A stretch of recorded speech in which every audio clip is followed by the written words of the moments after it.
जय हिंद दोस्तों। आपका अपने YouTube चैनल क्रैक एसएससी में स्वागत है।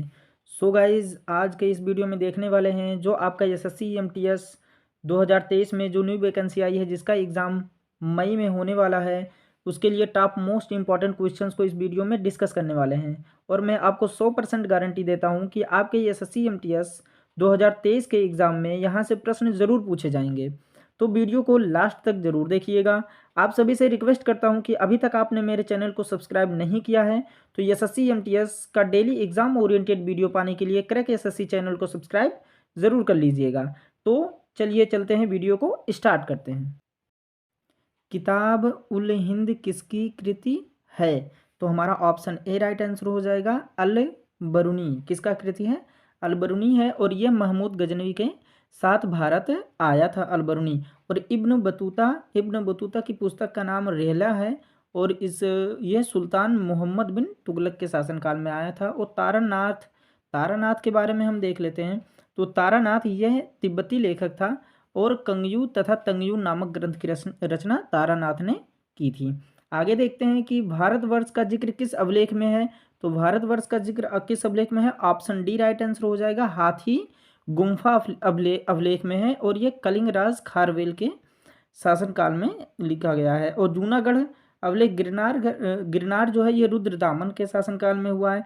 और नासिक अभिलेख जो है ये गौतमी वल्ल श्री के।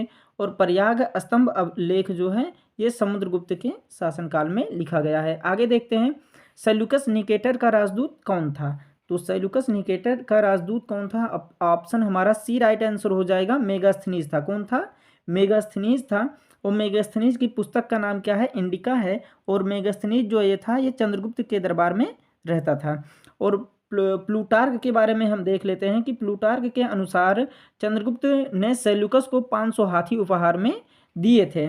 और एपियानस के बारे में हम देख लेते हैं। तो एपियानस ने चंद्रगुप्त मौर्य और सेल्यूकस के बीच हुए युद्ध का क्या किए हैं? वर्णन किया है। तो इन सभी फैक्ट्स को आप लोग ज़रूर ध्यान रखिएगा। अगर वीडियो पसंद आए तो एक लाइक ज़रूर कीजिए, चैनल को सब्सक्राइब कीजिए, कमेंट करके ये ज़रूर बताइए कि आपको ये वीडियो कैसी लगी।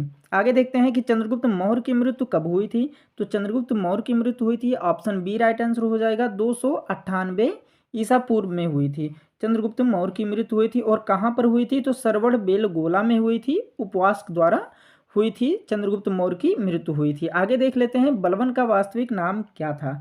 तो बलबन का वास्तविक नाम ऑप्शन सी राइट आंसर हो जाएगा, बहाउद्दीन था। क्या था? बहाउद्दीन था। बलबन दिल्ली की गद्दी पर कब बैठा था? तो बलबन जो था ये दिल्ली की गद्दी पर कब बैठा था? ऑप्शन ए राइट आंसर हो जाएगा, 1266 ईस्वी में बैठा था। और गयासुद्दीन बलबन के नाम से दिल्ली की गद्दी पर वो बैठा था। और ये जो बलबन था ये मंगोलों के आक्रमण से दिल्ली की रक्षा करने में सफल रहा। और देख लेते हैं कि गुलाम वंश का अंतिम शासक जो था वो समुद्दीन कैमूर्स था। तो इन सभी फैक्ट्स को ध्यान जरूर रखिएगा। आगे कह रहा है, अकबर के दरबार का प्रसिद्ध संगीतकार कौन था? तो अकबर के दरबार का प्रसिद्ध संगीतकार कौन था? तो ऑप्शन डी राइट आंसर हो जाएगा, तानसेन थे। कौन थे? तानसेन थे। और तानसेन के अलावा अकबर के शासनकाल के प्रमुख गायक जो थे वो बाज बहादुर, बाबा रामदास एवं बैजू बावरा थे। ये भी प्रसिद्ध गायक थे, प्रमुख गायक थे। और अब्दुल समद के बारे में देख लेते हैं। तो यह अकबर के दरबार के प्रसिद्ध क्या थे? चित्रकार थे। अब्दुल समद जो थे ये अकबर के दरबार के प्रसिद्ध चित्रकार थे। और राजा टोडरमल जो थे ये अकबर के दीवान थे। इन सभी चीज़ों को आप लोग ज़रूर ध्यान में रखिएगा। आगे देख लेते हैं कि अकबर की मृत्यु कब हुई थी? तो अकबर की मृत्यु कब हुई थी? तो ऑप्शन बी राइट आंसर हो जाएगा, 1605 ईस्वी में हुई थी। कब हुई थी? 1605 ईस्वी में हुई थी। और इसे अकबर को आगरा के निकट सिकंदरा में दफनाया गया था। तो इस फैक्ट्स को भी आप लोग जरूर ध्यान रखिएगा। आगे कह रहा है कि पांडिचेरी की स्थापना किसने की थी? तो पांडिचेरी की स्थापना किसने की थी? ऑप्शन डी राइट आंसर हो जाएगा, फ्रांसिस मार्टिन। क्या हो जाएगा? फ्रांसिस मार्टिन हो जाएगा। और किस सन में स्थापना की थी? तो 1674 ईस्वी में की थी। इस फैक्ट्स को भी आप लोग जरूर ध्यान रखिएगा। आगे कह रहा है, भारत में फ्रांसीसियों की प्रथम कोठी कब स्थापित की गई? तो कब स्थापित की गई? ऑप्शन ए राइट आंसर हो जाएगा, 1668 ईस्वी में स्थापित की गई थी। और ये फ्रैंको कैरो के द्वारा सूरत में स्थापित की गई थी। आगे देख लेते हैं कि 11 कह रहा है कि अमेरिका की स्वतंत्रता संग्राम का तत्कालिक कारण बोस्टन की चाय पार्टी थी। यह घटना कब हुई थी, किस सन में हुई थी? तो यह हमारा ऑप्शन सी राइट आंसर हो जाएगा, 1773 ईस्वी में हुई थी। और इस घटना का नायक कौन था? तो सैमुअल एडम्स था। इस फैक्ट को भी आप लोग जरूर ध्यान रखिएगा। आगे कह रहा है कि प्रजातंत्र की स्थापना सर्वप्रथम कहाँ पर हुई थी? तो प्रजातंत्र की स्थापना सर्वप्रथम कहाँ पर हुई थी? तो ऑप्शन डी राइट आंसर हो जाएगा, अमेरिका में हुई थी। और धर्मनिरपेक्ष राज्य की स्थापना भी सर्वप्रथम कहाँ पर हुई थी? तो अमेरिका में ही हुई थी। और अमेरिका के निवासियों का वासियों का नारा था कि प्रतिनिधित्व नहीं तो कर नहीं। इस फैक्ट्स को भी आप लोग जरूर ध्यान रखिएगा। आगे कह रहा है कि किस ग्रह के चारों ओर मीथेन का बादल छाया हुआ है? तो यह हमारा ऑप्शन बी राइट आंसर हो जाएगा, वरुण। कौन सा ग्रह है जिसके चारों तरफ मीथेन का बादल छाया हुआ है? तो वो वरुण है। और वरुण का जो रंग है, वरुण ग्रह का रंग जो है वो हरा है। तो इस फैक्ट्स को भी आप लोग जरूर ध्यान रखिएगा। आगे कह रहा है निम्न में से कौन सा ग्रह जिस पे जीवन संभव है? तो ऐसा कौन सा ग्रह है? तो ऑप्शन ए राइट आंसर हो जाएगा, पृथ्वी ही एक ऐसा मात्र ग्रह है जिस पर जीवन संभव है। और पृथ्वी पर जल की उपस्थिति के कारण ही इसे किस ग्रह से नाम से जाना जाता है? तो नीला ग्रह भी कहा जाता है। और पृथ्वी का एकमात्र उपग्रह कौन सा है? वो है चंद्रमा है। आगे कह रहा है कि बनिहाल दर्रा किस राज्य में स्थित है? तो बनिहाल दर्रा किस राज्य में स्थित है? ऑप्शन डी राइट आंसर हो जाएगा हमारा, जम्मू कश्मीर में। ऑप्शन डी राइट आंसर हो जाएगा, जम्मू कश्मीर। और जम्मू कश्मीर में और कौन कौन से दर्रे हैं उसको भी देख लेते हैं। तो पीर पंजाल दर्रा, जोजिला दर्रा, काराकोरम दर्रा, ये सब कहाँ है? जम्मू कश्मीर में ही स्थित हैं। इस फैक्ट्स को भी आप लोग जरूर ध्यान रखिएगा। आगे कह रहा है यांगयाप दर्रा किस राज्य में स्थित है? तो यांगयाप दर्रा किस राज्य में स्थित है? ऑप्शन बी राइट आंसर हो जाएगा, अरुणाचल प्रदेश में। और अरुणाचल प्रदेश में और कौन से दर्रे हैं? तो बोमीडिला दर्रा और दिफू दर्रा ये भी कहाँ है? अरुणाचल प्रदेश में स्थित है। और ये भी ध्यान दे लेते हैं कि यांगयाप दर्रे के पास ब्रह्मपुत्र नदी भारत में ही प्रवेश करती है। तो क्वेश्चन पूछा जा सकता है कि ब्रह्मपुत्र नदी भारत में कहाँ प्रवेश करती है? तो यांगयाप दर्रे के पास ही क्या होता है? ब्रह्मपुत्र नदी भारत में प्रवेश करती है। इस फैक्ट्स को भी आप लोग जरूर ध्यान रखिएगा। आगे कह रहा है कि तीन और बांग्लादेश से घिरा राज्य कौन है? तो ऑप्शन ए राइट आंसर हो जाएगा, त्रिपुरा हो जाएगा। कौन है? त्रिपुरा राज्य है जो तीनों ओर से बांग्लादेश से घिरा हुआ है। आगे वर्तमान में भारतीय संविधान में कुल कितनी अनुसूचियां हैं? तो कुल कितनी अनुसूचियां हैं वर्तमान में? तो ऑप्शन सी राइट आंसर हो जाएगा, 12 हैं। आगे देख लेते हैं संविधान सभा की प्रारूप समिति द्वारा प्रस्तुत प्रारूप संविधान में कितनी अनुसूचियां थी? तो कितनी अनुसूचियां थी? तो ऑप्शन बी राइट आंसर हो जाएगा, 8 अनुसूचियां थी। और ऐसा भी क्वेश्चन पूछा जाता है कि मूल संविधान में कितनी अनुसूचियां थी, तब भी हमारा राइट आंसर क्या रहेगा? 8 ही रहेगा। इसको भी आप लोग जरूर ध्यान रखिएगा। आगे कह रहा है कि किस संविधान संशोधन अधिनियम द्वारा भारतीय संविधान में 9वीं अनुसूची जोड़ी गई है? तो हमारा ऑप्शन ए राइट आंसर हो जाएगा, पहला है। कौन सा है? वो पहला है।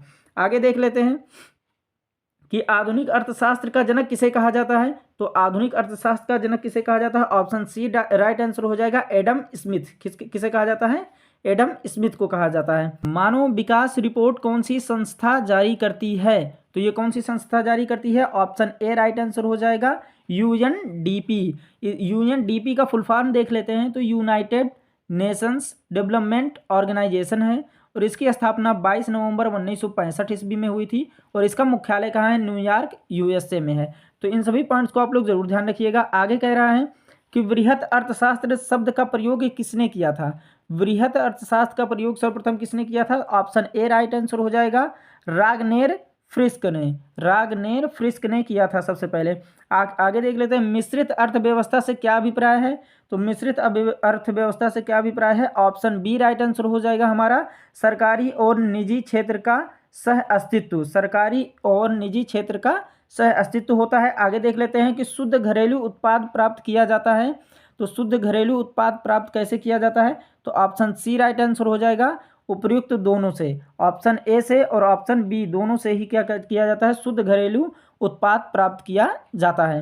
निम्नलिखित युग्मों में से किन भौतिक राशियों के समान विमीय सूत्र नहीं है? तो ऑप्शन हमारा ए राइट आंसर हो जाएगा, बल एवं दाब। बल एवं दाब के जो हैं ये भौतिक राशियों के समान विमीय सूत्र नहीं है। आगे देख लेते हैं कि पदार्थ के संवेग और वेग के अनुपात में कौन सी भौतिक राशि प्राप्त की जाती है। तो कौन सी भौतिक राशि प्राप्त की जाती है? ऑप्शन सी राइट आंसर हो जाएगा, द्रव्यमान रहेगा। आगे देख लेते हैं कि रॉकेट डैश के सिद्धांत पर कार्य करता है। तो रॉकेट किसके सिद्धांत पर कार्य करता है? तो रॉकेट संवेग संरक्षण के सिद्धांत पर कार्य करता है। ऑप्शन डी राइट आंसर हो जाएगा हमारा। आगे देख लेते हैं कि सामान्यतः द्रव्य की अवस्थाओं के भौतिक वर्गीकरण में डैश अवस्था शामिल नहीं होती है। तो कौन सी अवस्था शामिल नहीं होती है? ऑप्शन ए राइट आंसर हो जाएगा, कोलाइडल अवस्था भौतिक वर्गीकरण में अवस्था में शामिल नहीं होती है कोलाइडल। बकिया भौतिक अवस्थाएं कौन सी हैं? गैसीय, द्रव और ठोस, ये सब भौतिक अवस्थाएं हैं। आगे देख लेते हैं कि निम्नलिखित कथनों में से कौन सा कथन सत्य है। तो कौन सा कथन सत्य है? ऑप्शन सी राइट आंसर हो जाएगा, पानी, ऑक्सीजन और हाइड्रोजन का क्या है? यौगिक है। इन सभी पॉइंट्स को आप लोग जरूर ध्यान रखिएगा। आगे देखते हैं, हवा एक डैश है। तो हवा क्या है? तो ऑप्शन डी राइट आंसर हो जाएगा, दोनों तत्वों और यौगिकों का मिश्रण है। हवा एक क्या है? दोनों तत्वों और यौगिकों का क्या है? मिश्रण है। आगे देख लेते हैं, निम्नलिखित में से कौन सा कोशिकांग पादप कोशिका में पाया जाता है किंतु जंतु कोशिका में नहीं पाया जाता है? तो ये कौन सा है? ऑप्शन ए राइट आंसर हो जाएगा, क्लोरोप्लास्ट है। क्लोरोप्लास्ट ही है जो कोशिका पादप कोशिकाओं में तो पाया जाता है किंतु जंतु कोशिका में नहीं पाया जाता है। आगे देख लेते हैं, 80% से अधिक कोशिका में पाया जाने वाला पदार्थ है। तो 80% से अधिक कोशिका में पाया जाने वाला पदार्थ है, तो यह ऑप्शन डी राइट आंसर हो जाएगा, जल। आगे देख लेते हैं, निम्नलिखित में से किन कोशिकाओं में नाभिक नहीं होता है? तो किन कोशिकाओं में नाभिक नहीं होता है? तो ऑप्शन बी राइट आंसर हो जाएगा, लाल रक्त कोशिका में नाभिक नहीं होते हैं। निम्न में से कौन से कोशिकाओं के आत्मघाती बैग कहे जाते हैं? तो ऑप्शन ए राइट आंसर हो जाएगा, लाइसोसोम्स जो होते हैं ये कोशिकाओं के आत्मघाती बैग कहे जाते हैं। आगे कह रहा है कि गोलकुंडा का किला कहाँ पर स्थित है?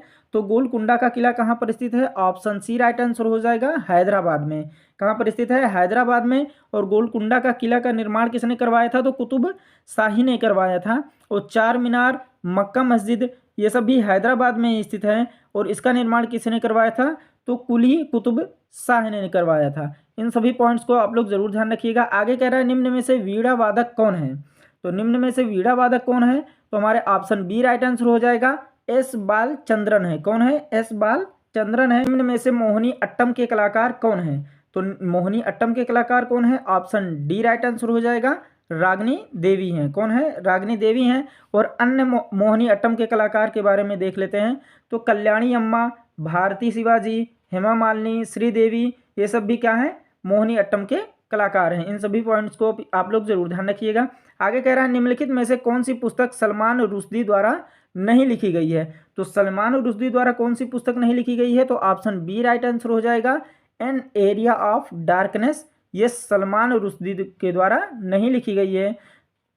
और मिडनाइट चिल्ड्रन और सेम, ये सब क्या है? ये सलमान रुश्दी के द्वारा लिखा गया है। आगे देख लेते हैं कि निम्नलिखित में से किस शब्द का अर्थ पालतू कुत्तों का वैज्ञानिक अध्ययन है? तो ऑप्शन सी राइट आंसर हो जाएगा, साइनोलॉजी। कौन सा है? साइनोलॉजी हमारा राइट आंसर हो जाएगा। अगर वीडियो आप लोगों को पसंद आए तो एक लाइक जरूर कीजिए, चैनल को सब्सक्राइब कीजिए।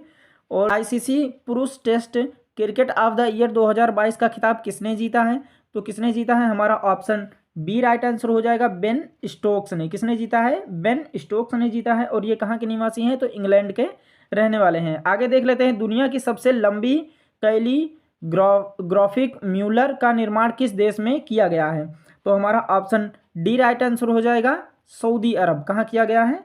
सऊदी अरब में किया गया है। आगे देख लेते हैं कि भारत की पहली हरित ऊर्जा आधारित सौर पैनल निर्माण फैक्ट्री कहाँ स्थापित की जाएगी? तो हमारा ऑप्शन ए राइट आंसर हो जाएगा, उत्तराखंड में। कहाँ स्थापित की जाएगी? उत्तराखंड में स्थापित की जाएगी। 100 से ज़्यादा चीते के हस्तांतरण के लिए भारत ने किस देश के साथ समझौता ज्ञापन पर हस्ताक्षर किए हैं? तो हमारा ऑप्शन डी राइट आंसर हो जाएगा, दक्षिण अफ्रीका। दक्षिण अफ्रीका हमारा राइट आंसर हो जाएगा। आगे कह रहा है, दुनिया के पहले फोटोनिक आधारित क्वांटम कंप्यूटर का निर्माण और व्यवसायीकरण कौन सा देश करेगा?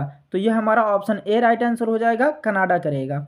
आगे देख लेते हैं कि यूनेस्को ने किस शहर को वर्ल्ड हेरिटेज इंडेंजर साइट का दर्जा प्रदान किया है? तो हमारा ऑप्शन ए राइट आंसर हो जाएगा, ओडिशा। कौन सा हो जाएगा?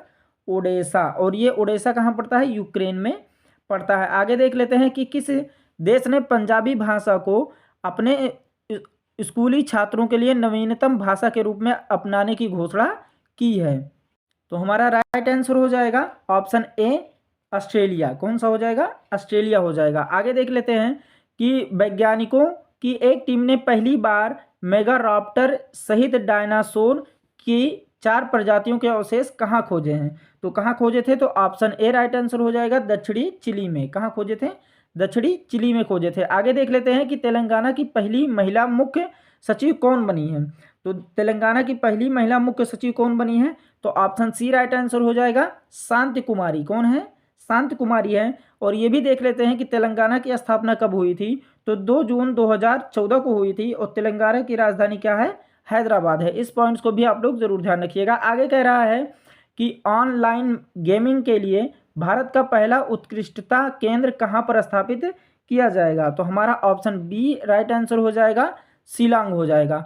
अगर आपको वीडियो को लाइक करें, चैनल को सब्सक्राइब करें, और तब तक मिलते हैं नेक्स्ट वीडियो में। Take care and bye bye.